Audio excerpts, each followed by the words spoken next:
This is the sun sign predictions for 2013, and I am recording it. So if you want to purchase it, I will bring some of them to the Monday night, the next Monday one in January, when Jackie's speaking. I'll bring them there.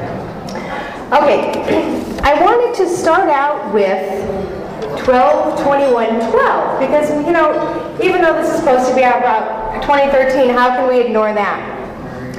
And it's really quite interesting, the astrology leading into 12-21-12, on top of the fact that, of course, that's, you know, the end of the Mayan calendar, which then would birth a new age for a new calendar if they were still around. But so Uranus, which is the planet associated with Prometheus, awakening, and higher forms of consciousness, stations direct on December 13th. Okay, this is the same day we're having a new moon. So the new moon coming into 20-21-12 has a new moon in Sagittarius with a Uranus station. So, and Sagittarius is a sign associated with, you know, seeking the spiritual truth and embarking on a new quest for meaning. And this would be on a collective or transpersonal level. So on December 21-12, when we have the winter solstice, and the winter solstice is actually aligning with the galactic center, and that's what is marking these Mayan ages. The sun has been traveling south in our sky for the last 6 months, and it will appear to stand still at the lowest point in the heavens, and we'll wind up having the longest hours of darkness for the year. And then after that, the sun rises north, and we start getting more daylight. So we start getting this thing of light conquering darkness. So as the sun begins its journey north, the days get longer. And on this day of the winter solstice, Jupiter is going to make a yod, which is a precise geometrical configuration, with Saturn and Pluto in the sky. So in addition of this being about the Mayan calendar, on 12-21-12, we also have this really cool yod going on. And a yod is often referred to as a finger of God, okay? And it points to pivotal shifts of energy and consciousness. So the planet that's creating this yod is Jupiter. It's the ruler of Sagittarius, the sign of the new moon. And it's forming this yod with Saturn. And Saturn is the planet that represents our blockages, perceived limitations, old outworn paradigms, and false beliefs and programming. And it's also making the yod with Pluto, which represents deep transformative change that occurs by facing our fears, shadow, and power issues and rising above them like the phoenix. And on top of that, Saturn and Pluto are in each other's signs, so that's a mutual reception. So they are open to work together to facilitate this deep transformative change that comes from a perceptual shift of conscious energies and breaking down paradigms that no longer serve us. And Jupiter at the eye of the yod is helping give us this shift. So it's going to be about the illusions of our shadow material that create false beliefs, and retrograde Jupiter calls us to this yod to seek the truth from within. It's retrograde. The truth isn't necessarily out there somewhere in something someone else says. We all have access to the truth from within. This is about connecting to the divine consciousness within, connecting us to higher consciousness, raising our conscious level as we try to move into 2013 in this shift of consciousness that's coming. So it's really, I think, symbolic that this yod is occurring. It becomes exact on the same day of the winter solstice. Okay, so that's pretty powerful. And everyone on the planet has something to contribute to this awakening to higher consciousness. And since the winter solstice chart that holds this, that contains the yod, holds for 3 months, this is going to take us into 2013. And then the yod will repeat itself again in 2013 when Jupiter is direct. That will repeat itself in March. So we're going to get this yod twice. We're getting it now with Jupiter retrograde for us to all look within and see what it is that we need to change so that we can elevate ourselves to our higher consciousness. And then March, when Jupiter makes this same yod again direct, it's putting this out into the world. And it's helping spread that information and helping raise the consciousness of those around you. So I thought that I would start real quick, just going around the zodiac. letting you know where this yod lands in your chart,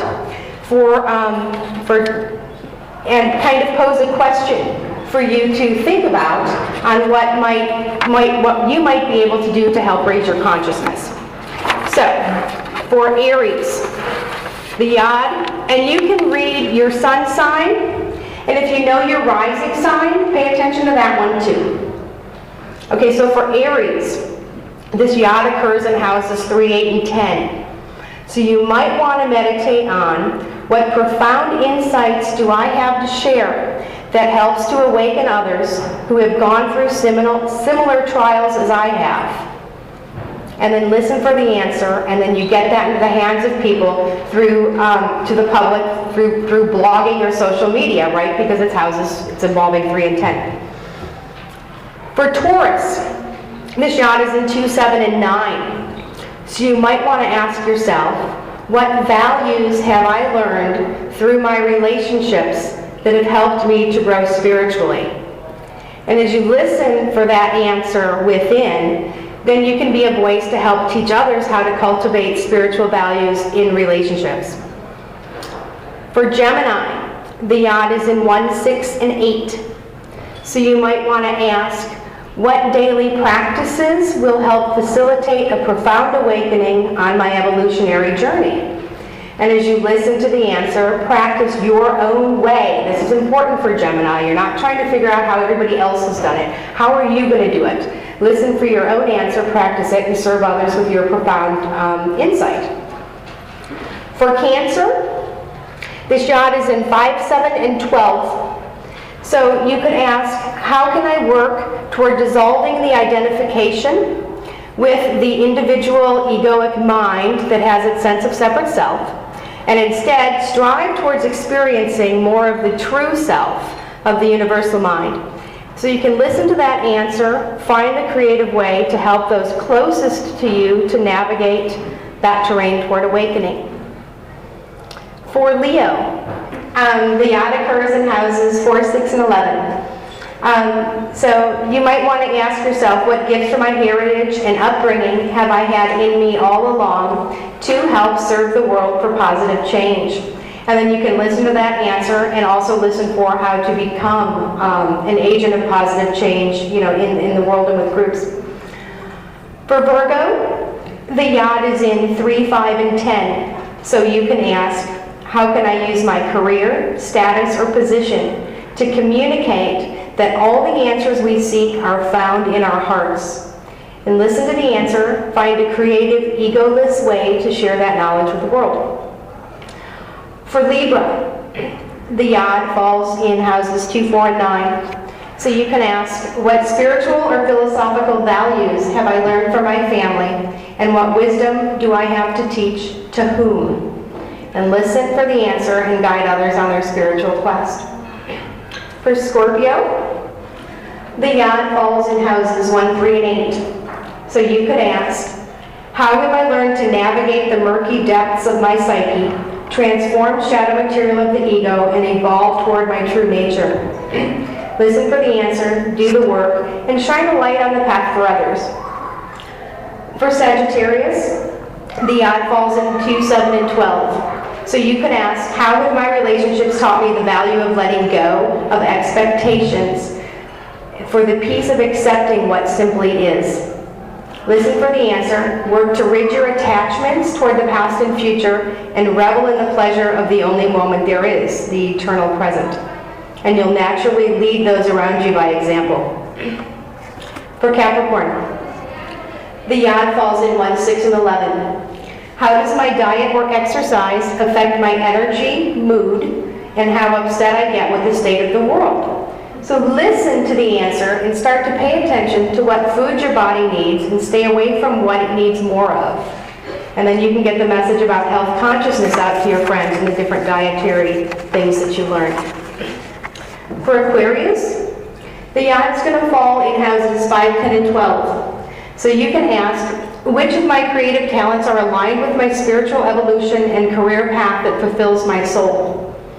Listen for the answer, look for the career or volunteer opportunities that align with your path, and serve selflessly with unconditional love of an open heart.